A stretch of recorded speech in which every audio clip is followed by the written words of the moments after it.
Welcome to Overcoming Physician Burnout as Health Architects, a series in which we talk about different ways that physicians can approach their clinical work to make it more rewarding and fulfilling. This is Venkatesh Ramnath. Today is episode 14, The Dark Side of the Force. How does a health architect navigate the shortcomings of AI? If you prefer reading, I invite you to look at the written post, which also includes embedded links for references. Also, a disclosure. I have no conflicts of interest or disclosures regarding the products cited. Previously, we talked about how AI can help physicians with burnout by allowing strategic task streamlining, enhanced decision-making, and improved overall efficiency. When used strategically, AI can increase our sense of agency and human connection that we need to combat physician burnout. However, AI is not a panacea, and in this episode, I'll dig into why and how health architects deal with these challenges to keep AI in their favor to steer clear of burnout. The upshot is that we need to treat AI with respect, caution, restraint, and a lot of cross-checking. Though its appeal is magnetic and its power and precision are rapidly growing, AI has distinct limitations, some of which I've faced personally. I will share some of these before giving a global summary of all the caveats. First, we can only go so far with algorithmic predictions, since all predictions are just probability-based guesses.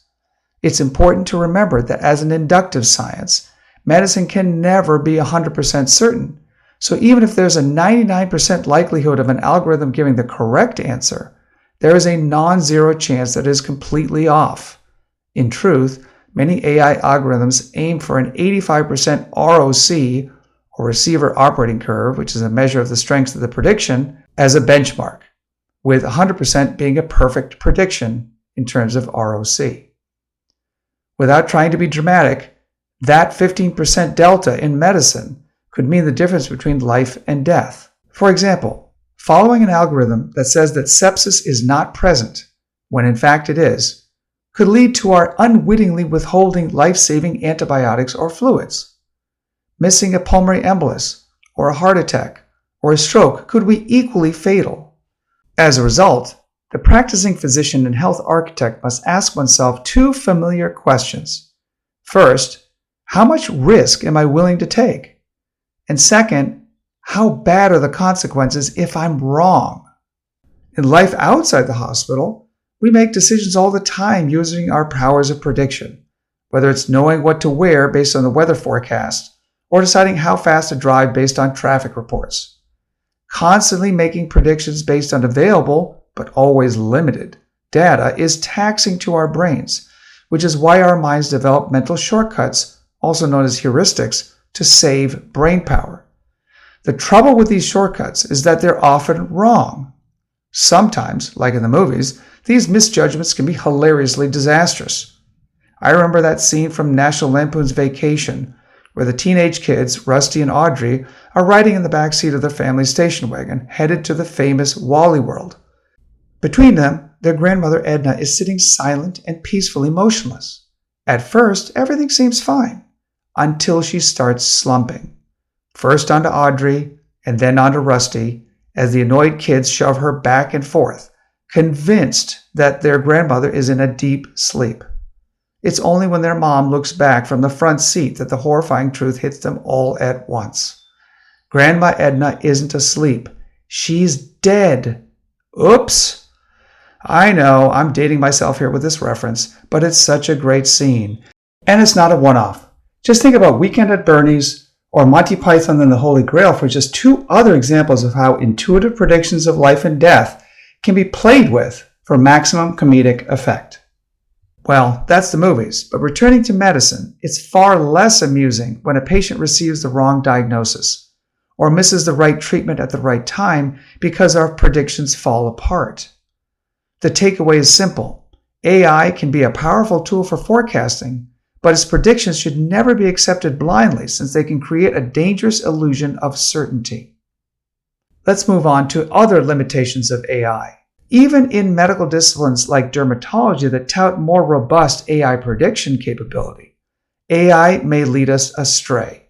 I found this out firsthand several months ago when my 6-year-old developed a rash, something that not only made her uncomfortable but also made her father feel like a pediatric dimwit. So what did I do? I turned to UpToDate first for help and found a few leads like contact dermatitis, eczema, and atopic dermatitis. But none seemed to really fit the situation going on with my daughter. So I turned to ChatGPT to see if my luck would change. I uploaded a de-identified image and asked it for a diagnosis in a child, and you can see the written post for details. Here's what ChatGPT replied, and you can see the written post for a screenshot of the query. The possible diagnoses included keratosis pilaris, miliaria, lichen-nitidis, folliculitis, scabies, pityriasis alba, and contact dermatitis. In total, there were 6 options listed. I looked at them and scratched my head. Which one was the culprit? Exasperated, I asked a dermatologist friend to help me, texting her the pictures and giving her the same details. She immediately replied in the text with post-viral urticaria, a diagnosis that never showed up in my ChatGPT list, and she told me to give an antihistamine. Within 15 minutes, the rash had disappeared. Okay, I know what you're thinking, especially those of you who are well-versed in generative AI platforms. I didn't prompt my AI assistant correctly. With the right inputs, ChatGPT wouldn't have answered so clumsily. And there's truth to this assertion. In fact, the art of crafting the right prompts has gained its own moniker, prompt engineering. With better prompts, the results are better. But giving age specifics and other circumstantial and contextual information, however, doesn't get you totally out of the woods with regard to AI. For example, when I added several additional details like age, location, and nighttime symptoms, ChatGPT homed in on scabies as the only possible diagnosis. Huh? I came away with a distinct feeling of caveat emptor. Besides, I wanted to spend more time thinking about the medicine, not spend more time learning how to prompt the AI assistant better. Oy.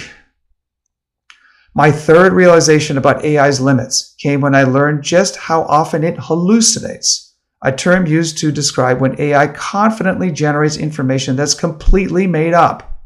A physician friend of mine experienced this firsthand when using ChatGPT 4.0 to help find references for a research paper.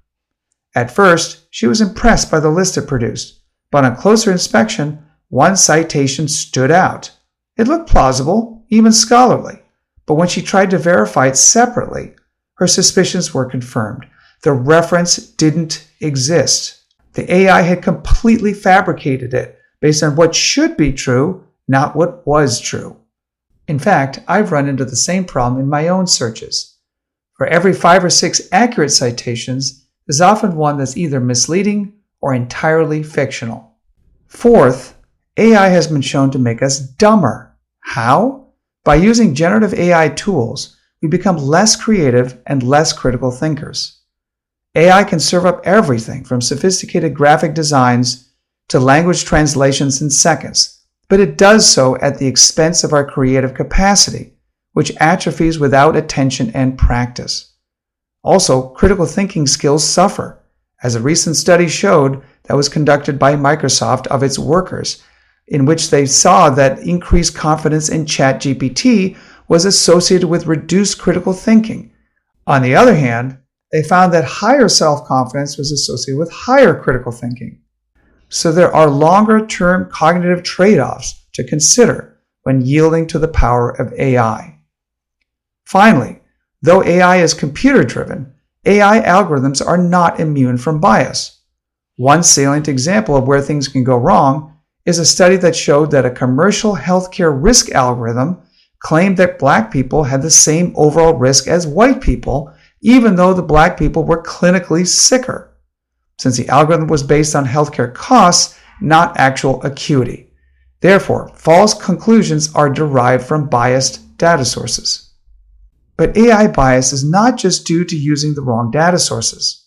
The models upon which the algorithms are trained are often refined with human input in a process called reinforcement learning by human feedback, making human biases potentially baked into the AI pie. In addition to the accuracy and bias issues I've already highlighted, AI has additional caveats to keep in mind. First, there's a lack of true clinical judgment. AI mimics but lacks true human clinical reasoning and the ability to consider context, nuance, and patient-specific factors, which form the essence of trust building, which physicians rely upon for human connection to patients and families. Number 2, legal and ethical risks. Reliance on AI-generated content could expose physicians to liability, such as HIPAA violations, if the information is inaccurate or harms a patient, either knowingly or unwittingly. Using common sense, some sagely advise against sharing several things with their AI assistant, including personal identity information like social security numbers, bank account or other financial information, medical results, proprietary corporate secrets or other intellectual property, and login information, since most large language model services cannot assure confidentiality to you alone. Number 3, unverifiable sources. AI often does not and cannot disclose the sources of its information, making it challenging to verify the reliability of its output. Number 4, inability to provide emotional support. AI may appear intelligent in many ways, but one way it is not is emotionally intelligent. True empathy is a uniquely human ability and is necessary for effective communication and relationship building, not just with patients but with other healthcare professionals as well. Number 5, regulatory and credentialing issues. Most healthcare systems and governing bodies are still unsure about how to place appropriate guardrails on AI, and in general have not approved the use of generative AI in clinical decision-making. And number 6, complex patient cases. Since AI draws from mega data repositories, it is more likely to reflect common and simpler manifestations of disease rather than rarer and more complex ones. Said differently, AI focuses on finding pigeons over zebras. So what's the conclusion, keeping all these limitations in mind? In brief, for us to trust AI, it depends. It depends on the field in which it is used, since accuracy varies from specialty to specialty. It depends on your tolerance to being completely wrong. It depends on the prompts. It depends on the possibility of hallucination. It depends on how much you want to retain creativity and critical thinking skills. It depends on what data inputs are used or how human bias is embedded in the design. It depends on what regulatory bodies, legal authorities, and privacy hawks come up with as AI matures. In a conservative field like medicine, risk-taking is not a virtue. This is why many still hesitate when listening to AI recommendations, like this JAMA article that showed that AI-based prognostications in heart failure patients, even when largely accurate, were roundly ignored by physicians. Now, how can the health architect work within the limitations of AI as I've described them as they mitigate burnout? The short answer? Cautious optimism marked by thoughtful experimentation, healthy restraint, and frequent cross-checking. Remember that some parts of our physician workflow lend themselves to incorporating AI more easily than others. For example, we can use AI tools to expand differential diagnoses after we have come up with them on our own. In other words, to make sure we didn't overlook something. Or we can use AI-based scribes to cut down on documentation time, since we can check our work in real time. When used on its own in these ways, the narrower the AI application, the better, or at least for now. Stick to specific, well-defined tasks that you can easily define and whose accuracy you can verify. Health architects know that such AI applications can still enhance their sense of agency while keeping AI limitations at bay. On the other hand, health architects use AI applications like predictive models and clinical decision support tools to mitigate burnout in a different way. They use them to generate prognoses and treatment options that can then be used to spur conversations and enhance dialogue with other team members and patients. and this includes both clinicians and administrators as far as health professionals go. Sharing recommendations and predictions can be a creative catalyst for collaborative decision-making. Remember that medicine, like many other human activities, often feels better when you are working together with others rather than in isolation. Take-home point.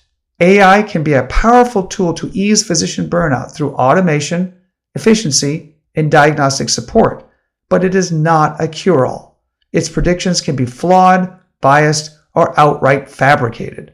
To use AI wisely in medicine, we must pair cautious optimism with rigorous cross-checking, sound clinical judgment, and an unwavering commitment to human connection. Trust in AI should be earned, not assumed. Okay, I hope you enjoyed this episode.